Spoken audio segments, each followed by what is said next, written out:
राहता शहरातल्या नगरपालिकेसाठी महाविकास आघाडी आणि भाजपा प्रणित युती असलेल्या पक्षांनी अनेकांना उमेदवारी दिला, परंतु त्या उमेदवारी याद्यांकडे पाहिल्यानंतर त्या यादीतून पुन्हा एकदा प्रस्थापित किंवा त्यांच्या नातेवाईकांना मित्रपरिवारांना तिकीट दिल्याचा आरोप रामनाथ सदाफळे यांनी केलेला आहे। रामनाथ सदाफळे गेल्या अनेक दिवसांपासून समाजसेवेतून आणि वकिली व्यवसायातून लोकांची सेवा करण्याचा प्रयत्न करतात। आपण त्यांना विचारूयात, रामनाथजी नेमकं काय सांगाल, या दोन्ही पक्षांच्या उमेदवारी आता जवळपास निश्चित होत आलेल्या आहेत। गेले अनेक वर्षांपासून या राहता शहराला मी ओळखत आहे, येथील नेत्यांना ओळखतो। लहानपणापासूनच मला सामाजिक कार्याची आवड होती।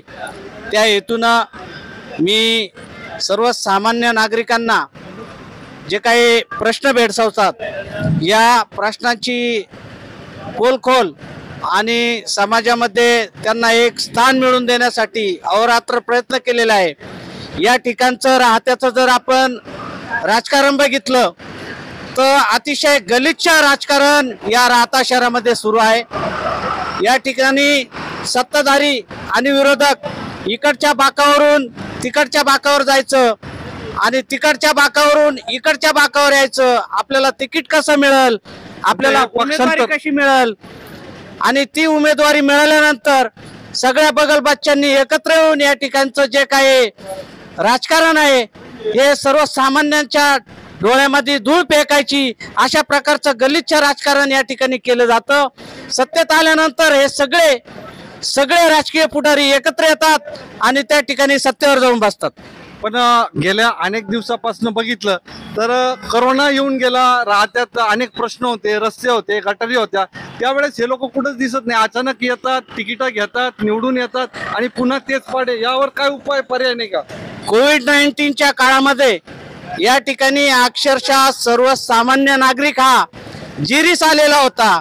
या सर्वसामान्य नागरिकाकडं या राहता शहरातील कोणत्याही पुढाऱ्यानं किंवा कोणत्याही नेत्यानं किंवा कोणत्याही राजकीय ज्यांचे काही वैद्यकीय हॉस्पिटल आहेत या लोकांनी कोणीही त्यांची दखल घेतली नाही। त्यांना या ठिकाणी जे काही कोविड-19चा जो प्रादुर्भाव होता त्या अनुषंगानं कुठलीही मदत या राहतेकरांना दिली गेली नाही। तुम्हाला सांगतो, या ठिकाणी ज्यांचे हॉस्पिटल आहेत या हॉस्पिटलवाल्यांनी या ठिकाणी 2-2 लाख रुपयाला ते कोविडचे इंजेक्शन विकलेले आहेत। अतिशय सर्वसामान्य नागरिकांची या ठिकाणी पिळवणूक आणि शोषण या ठिकाणी झालेलं मी बघितलेलं आहे। आणि याच हेतूनं मी या ठिकाणी सर्वसामान्य नागरिकांचा जो आवाज आहे आम आदमी पक्ष, मी आम आदमी पार्टीच्या सन्माननीय सर्व लोकांची या ठिकाणी भेट घेतली आणि राहतेकरांची जी व्यथा आहे ती त्या ठिकाणी मांडली। म्हणून त्यांनी या ठिकाणी आपल्या सर्वांना, या सर्वसामान्य नागरिकांना न्याय मिळण्यासाठी आम आदमी पक्षाचं मी या ठिकाणी स्थापना केलेली आहे। या ठिकाणी आम आदमीचे आपण या ठिकाणी उमेदवार उभे करणार आहोत। नेमकं आता मग युवकांना काय सांगाल? अनेकांना तिकीट मिळालेली नाहीत, अनेक वर्षापासून आश्वासनं देण्यात आली, दरवेळेस त्यांना हुलकावणी दिली जाते आणि समाजकारण राजकारणापासून वंचित ठेवण्यात येतं। तुमच्याकडे काय प्लॅन आहे? आपण जर या ठिकाणचं जर राजकारण बघितलं तर मटणाच्या पार्ट्या, दारूच्या पार्ट्या देऊन मुलांना या ठिकाणी भडकावलं जातं। एक दिवस फक्त त्यांना पार्ट्या देऊन व्यसनाधीन केलं जातं। त्या निवडणुकीचा काळ जर गेला तर त्या काळानंतर या ठिकाणी या लोकांकडे कुणी बघत नाही, यांना रोजगार दिला जात नाही, यांना शिक्षणाच्या सुविधा दिल्या जात नाही, यांना आरोग्याच्या सुविधा दिल्या जात नाही। नागरिकांना ज्या भेडसावणाऱ्या ज्या गरजा आहे, ज्या मूलभूत गरजा आहे, त्या मूलभूत गरजांचं या ठिकाणी परिपूर्णता या ठिकाणी नागरिकांपर्यंत सेवा दिली जात नाही। फक्त निवडणुका आल्या की या ठिकाणच्या आमच्या बांधवांची जे लेकरं आहेत, जे तरुण आहेत, यांना त्या ठिकाणी त्यांचा वापर केला जातो। आणि या ठिकाणी नगर परिषदेच्या ज्या काही योजना आहेत, तुम्ही आता या रस्त्यांची अवस्था बघू शकतात। फक्त कागदोपत्री या ठिकाणी पैसा काढायचा, इथले कामं वारंवार तेच कामं या ठिकाणी दाखवायचे। तुम्ही जर लेखापरीक्षण जर बघितलं नगर परिषदेचं तर अक्षरशः तुम्हाला सांगतो, सत्ताधारी आणि विरोधक यांनी मिळून इथला सर्व जनतेचा पैसा लुटलेला आहे। तुम्ही आता नेमका आम आदमी पार्टीच्या वतीने तरुणांना तिकीट न मिळालेल्या किंवा वंचित ठेवलेल्यांसाठी तुमचा काय प्लॅन आहे, अगदी थोडक्यात सांगा. निश्चितच सर, या ठिकाणी आपण जर बघितलं तर घराणेशाही या ठिकाणी सुरू आहे.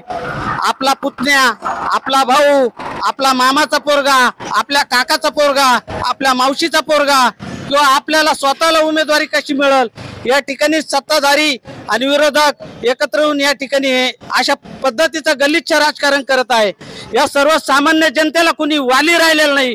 म्हणून मी तुम्हाला या ठिकाणी सांगतो आणि सर्व जे काही तरुण भरकटलेले आहेत त्यांना या ठिकाणी मी आम आदमी पक्षाच्या वतीनं विनंती करतो की आपल्याकडे पर्याय खुला आहे. ज्यांना उमेदवारी करायची असेल त्यांना आपण या ठिकाणी एबी फॉर्म द्यायला तयार आहेत. तर निश्चितच अनेक युवक भेटतायत, फोन करतायत, आमच्या तिकिटाचं काय झालं. आम्हाला तिकीट मिळण्याऐवजी पाहुण्याला, सोयऱ्याला, नातेवाईकाला तिकीट देण्याचा आरोप अनेकांनी गॉडफादर मीडियाशी बोलताना केलेला आहे. रामनाथ सदाफळ पाटील यांच्या माध्यमातून आम आदमी पार्टी या राष्ट्रीय पक्षाच्या वतीनं राहत्यातील युवकांना त्यांनी आवाहन केलेलं आहे की ज्यांना वारंवार सत्तेपासून वंचित ठेवण्यात आलं अशांनी आम आदमी, आपलं ऑफिस कुठे आहे आणि केव्हा कसा संपर्क करायचा. माझा नंबर सर्वांना परिचित आहे, 95 27 12 70 65 हा माझा नंबर आहे. सर्वांनी मला राहत्यात कधी फोन करा, मी त्यांच्या घरापर्यंत जायला तयार आहे.